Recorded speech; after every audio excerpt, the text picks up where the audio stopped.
First ticket తెగేది ఒక Chiranjeevi fan they.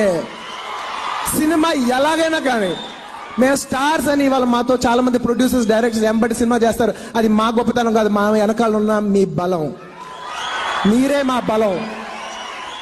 అలా మమ్మల్ని ఇంత మెగా హీరోస్ చేసిన అభిమానులందరికీ, ప్రతి అభిమానులకి, అంటే మెగాస్టార్ చిరంజీవి గారి అభిమానులకి, పవర్ స్టార్ పవన్ కళ్యాణ్ అభిమానులకి, మెగా అభిమానులకి, నేను వచ్చి 10 సంవత్సరాలు అవుతుంది. నేను ఎక్కడి నుంచి వచ్చాను నాకు గుర్తుంది, ఇప్పుడు నేను ఎక్కడ ఉన్నానో కూడా నాకు గుర్తుంది. సో నన్ను మెట్టు ఎక్కించినందుకు, అంటే ఒక సినిమా బాగుంటే జనరల్ ఆడియన్స్ వచ్చి సినిమా చూడొచ్చు, కానీ సినిమా బాగోపోయినా వచ్చేది ఒక మెగా అభిమానే.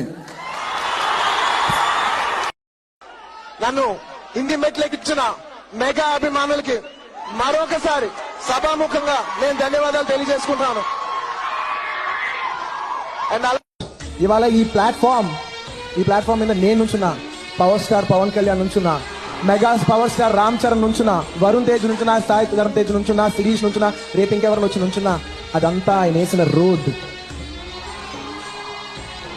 కార్ తోలేవాడు గొప్పడు కాదు, రోడ్ వేసినవాడు గొప్పడు.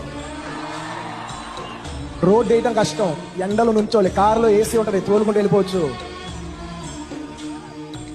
అంతా మా అందరి కోసం రోడ్ వేసిన మెగాస్టార్ చిరంజీవి గారికి మనస్ఫూర్తిగా ధన్యవాదాలు తెలియజేసుకుంటూ, ఎప్పటికీ మీ వెనకాలే మీకోసమే నుంచుంటాం.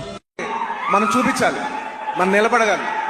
మన ఫ్రెండ్ అనుకో, ఇంకోళ్ళు అనుకో, మనకు కావాల్సిన వాళ్ళు అనుకో, నాకు ఇష్టమైతే నేను వస్తా, నా మనసుకు నచ్చితే నేను వస్తా. అది మీ అందరికి తెలిసిందే.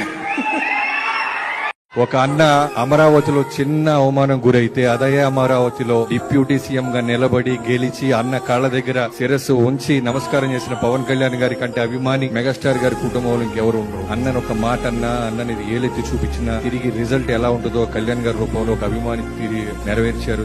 సో చిరంజీవి గారికి కానీ, మా బాబాయ్ కళ్యాణ్ గారి గురించి కానీ, మా నాన్నగారి గురించి కానీ, అంటే లైఫ్ లో నువ్వు పెద్దోడు అవ్వచ్చు అవ్వకపోవచ్చు, కానీ నువ్వు ఎందుకు మొదలు పెట్టావు, ఎక్కడి నుంచి వచ్చావు, నీ వెనకాల ఉండే సపోర్ట్ ఎవరు అనేది వాళ్ళ గురించి నువ్వు మర్చిపోతే నీ సక్సెస్ దేనికి పనికిరాదు.